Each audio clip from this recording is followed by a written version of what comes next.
I am lucky enough to have three people who know more about this story than just about anyone.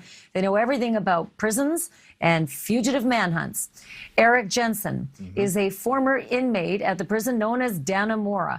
A famous prison break there ended up as an award-winning Showtime TV series. And Eric worked with the prison seamstress who helped those two men escape Dannemora. Dan Eckhart is a former Tennessee federal agent and federal prosecutor. And Josh Smith is a correspondent with Tennessee's news station, WJHL, where all of this began and where they escaped from the jail. So, Josh, if I can begin with you, are you hearing anything new as these, this story is just still developing? And I'm telling you, I don't think I've ever heard authorities as tight-lipped when there is a man on the run like this. What do you make of this? Well, they have been, Ashleigh, quite tight-lipped from the start. However, we did hear tonight, within the past few moments, I've been able to be in contact with a spokesperson for the Sullivan County Sheriff's Office. Sullivan County in Northeast Tennessee, this is the county where they escaped from. And tonight, the Sheriff's Office is confirming to us that, in fact, their investigation into the escape is ongoing, that they are continuing tonight to look for that third escapee, Johnny Brown, who is still unaccounted for this evening. And within the past few moments, the Sheriff's Office is telling me now they do believe it is possible that he is in North Carolina. That's the first time we've heard any sort of reference to where he might be, and the promise from them tonight, as there is a reward, as the U.S. Marshals are searching, and as the TBI and North Carolina State Police are searching, that they'll keep us posted as to any more information about where he might be tonight, Ashleigh. And what about the people in the surrounding community, Josh? Are they saying anything like keep your doors locked, keep your windows locked, and do not answer the door to strangers? I mean, there's a guy out there who's running for his life now and is going to become more and more desperate. We're 3 days in.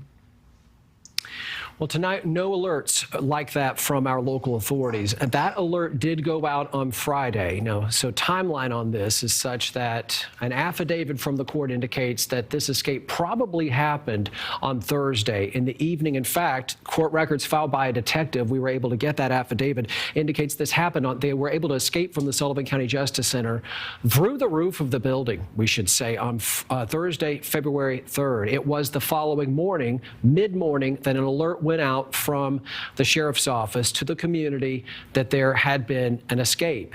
The schools in the area alerted parents that schools were on heightened security, and there were 2 alerts that were sent out from the schools. And as far as we know, that's the last alert from the authorities that, in fact, people in that nearby community needed to be on heightened security.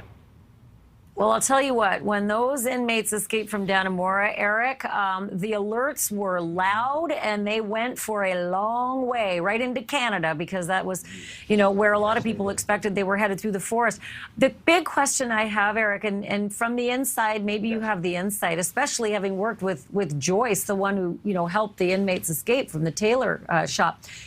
Do they think about this all the time? Is the planning meticulous, or is it sort of impulsive and sloppy?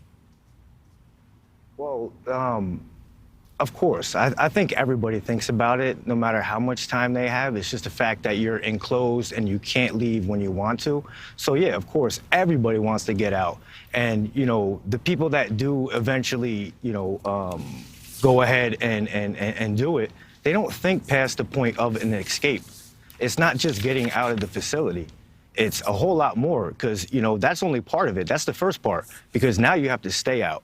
That's the major part. Otherwise, you're going to go back. And I believe that, these guys, they escaped, they got out, and they're desperate now. They're robbing convenience stores. They're doubling back around from a place they just robbed, tied up a gentleman inside of his place of work, and they're doubling back around when the cops are right there. And I mean, I don't know what's going through their minds, but they're definitely panicking. And I do know from what you said that one of the men was convicted, being held on charges of murder. He was indicted on it. But I think this guy that's still out there right now, his charges of aggravated stalking are a little bit more dangerous to me, because that's more predatory. That's stalking. That's like you're searching for people. So he's out right now. And I think mainly, they need to focus and they need to let the communities know where they think he is at.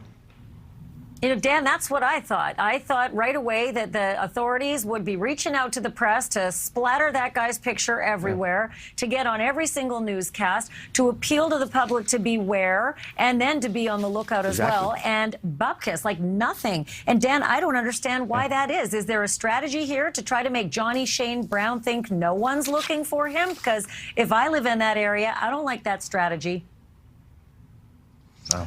I don't see it that way. I don't know if the question is for me, but this is that is a strange reaction to an escape. As you know, I mean, escapes are pretty rare, and when one happens, what law enforcement typically does is get the help of the news media, the public. We have social media now. I mean, there's all sorts of measures in order to track people. So it is an unusual scenario, and I'm not exactly sure why the authorities aren't asking for more cooperation from the media. I was just completely flummoxed by it, Dan. I have to be honest with you. I've covered a lot of manhunts, and it's kind of boilerplate. You just reach out your tentacles to as many platforms as will broadcast your message to say, you know, your days are running short and your hours are coming close. Just one more question on that vein, Dan, and that is, why do you think they split up? Why were these two the ones who robbed the store together and this other guy is nowhere to be seen? Is there something in the strategy when groups of inmates bust out together? Well, I think it goes in line with what the other gentleman said. I don't know that they really thought this through that well. It's more or less a crime of opportunity. In some circumstances, probably this one is a good example. I mean, they may have planned it up to a certain point, and then they're out in the community, they don't have any money, they don't have transportation. And so in their minds, it may have been a better, I guess, strategy to split up. Maybe there was a safe harbor that one could go to, the others two weren't welcome at. I'm not exactly sure, but there's not one way to escape and evade law enforcement in the community. Yeah, Eric, do you have any wisdom on that? I mean, certainly you're sort of closest to all those three players in the Dannemora escape. Did they think this through? Were they like, once we're out, it's every man for himself, and yet that didn't happen? They stayed together? Well, what I was thinking about earlier, it's the fact that, you know, they all did this together, and then now there's two of them holding up a convenience store, and this other guy, Johnny Brown, he's nowhere around or with them. So something obviously did have to happen. Did they split when they broke out of the prison? Did they split afterwards? Was he like, yo, I'm not doing something like that. I'm not going to go rob a store. It's just going to draw more attention. And he took off there. I don't know. The only person that really knows is him. But I do think that, you know, the camaraderie that one has to have with somebody in order to escape and not tell anybody and trust them, because, you know, they could give you up and say, hey, this guy's planning to escape and maybe get some lighter sentence or whatever privileges. I think that, you know, something did have to happen, because otherwise he would have stuck with his brothers in arms, you know, the ones that he knows don't want to go back to prison. You know, that's well, if they catch him alive, he's and I do stress, if they catch him alive, because so far the odds are not with him on this group. He's certainly facing a lot more time. And then just real quickly, Josh, I got about 10 seconds left. How's this community around you processing all of this? Well, tonight, you know, this update that we did just get this evening from the Sullivan County Sheriff's Office indicating they're actively looking, must make them feel good. Also, you know, some indication from the jail tonight that they are working to try to deal with security issues. A spokesperson for the Sheriff's Office saying they have tried to target how those three got out, and that tonight they tell us those some corrections have been made to that jail facility. They're focused now just on finding Johnny Shane Brown, who I should admit and, you know, make sure that it's very clear to you, he is from Northeast Tennessee, not far from where the jail is. So there is no doubt in his home community tonight, heightened alert for somebody that's got some ties to this area. Unlike the other two, you know, one did, the other one had some connections to Virginia nearby.